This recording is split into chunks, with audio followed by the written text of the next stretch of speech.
किनारे एक साफ सुथरी नदी कलकल करती बहती थी।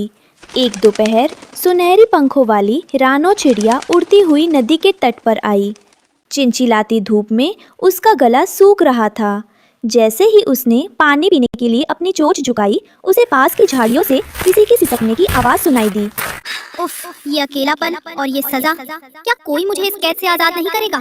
सदियां बीत गई इस रूप में, पर किसी को मुझ पर तरस नहीं आया। रानो चिड़िया चौंक गई। उसने पंख फड़फड़ाए और इधर उधर देखा, पर वहाँ कोई नहीं था। अरे, ये रोने की आवाज कहाँ से आ रही है? कोई है क्या यहाँ पर?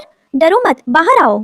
फिर वह धीरे धीरे झाड़ियों की ओर बढ़ी। वहाँ अंगूरों का एक बड़ा सा गुच्छा लटका था, लेकिन जो रानो ने देखा, उसे देखकर उसकी आंखें फटी की फटी रह गई। अरे बाप रे, अंगूर की आंखें, और ये बोल भी रहा है। रानो, लगता है आज प्यास के मारे तेरा दिमाग चकरा गया है। क्या मैं कोई सपना देख रही हूँ? नहीं छोटी चिड़िया, तुम सपना नहीं देख रही। मैं असल में एक फल नहीं हूँ, मैं एक श्रापित परी हूँ। पर तुम्हारी आंखों में इतने आंसू क्यों हैं? तुम कौन हो और इस झाड़ी में ऐसे क्यों लटकी हो?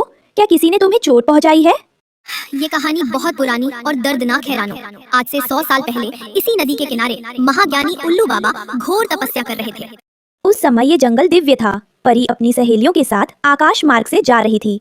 नीचे उल्लू बाबा अग्नि तपस्या में लीन थे। वे अपनी तपस्या के अंतिम चरण में थे। सखियों, देखो ये बाबा कितने शांत लग रहे हैं। क्यों ना इनके चारों ओर फूलों की बारिश की जाए, इन्हें प्रसन्नता होगी। नहीं, उनकी तपस्या भंग मत करो, वे बहुत क्रोधी है। पर परी ने नहीं माना। उसने अपनी जादुई छड़ी घुमाई और बाबा के सिर पर ठंडे बर्फीले पानी और फूलों की बौछार कर दी। अचानक बाबा का ध्यान टूट गया। उनकी आंखों से क्रोध की ज्वाला निकलने लगी। मूर्ख कन्या, तूने मेरी 10 वर्षों की अखंड तपस्या को क्षण भर के मनोरंजन के लिए खंडित कर दिया।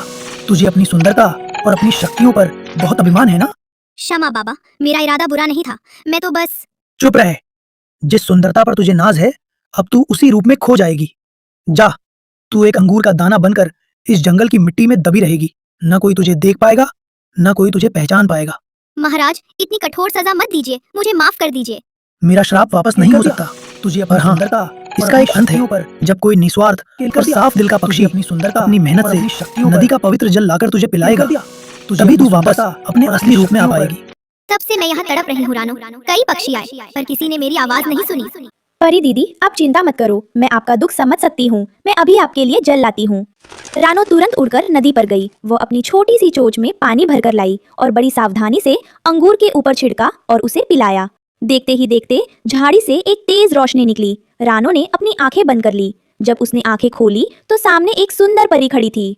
शुक्रिया रानो, तुम्हारी निस्वार्थ सेवा ने मुझे जीवन दान दिया है। मैं तुम्हारी सादगी और दयालुता से बहुत खुश हूँ। मांगो, तुम्हें क्या चाहिए?